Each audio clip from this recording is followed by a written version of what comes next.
ক্ষুদ্র ঋণ কি? গ্রামীণ ব্যাংকের কার্যক্রম সম্পর্কে লিখো।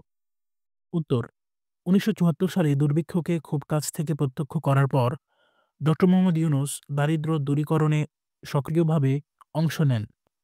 ১৯৭৫ সালে তিনি নতুন ধরনের কৃষি সমবায় নবযুগ তেভাগা খামার সংগঠিত করেন, যা পরবর্তীতে সরকার প্যাকেজড ইনপুট প্রোগ্রাম হিসেবে গ্রহণ করে।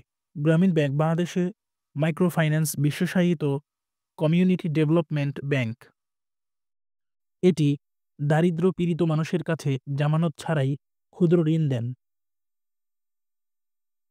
১৯৭৬ সালে চট্টগ্রাম বিশ্ববিদ্যালয়ের অধ্যাপক ডক্টর মোহাম্মদ ইউনূস একটি গবেষণা প্রকল্প হিসেবে চট্টগ্রামে জোবরা গ্রামে প্রথম সুফিয়া বেগমকে ঋণ দেন।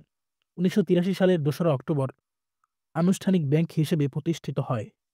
ঋণ গ্রহীতার ৯৬.৮১% নারী।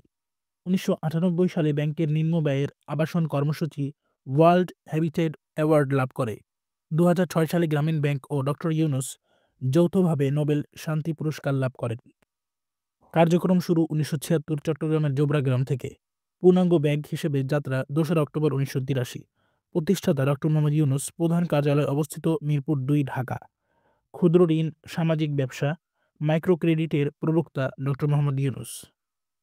গ্রামীণ ব্যাংকের ধারণা বাংলাদেশের বাইরে প্রথম যে দেশ চালু করে সেটা হচ্ছে মালয়েশিয়া। বিশ্বের যে দেশ গ্রামীণ ব্যাংকের আদলে সে দেশে ক্ষুদ্র ঋণ চালু করে জাপান।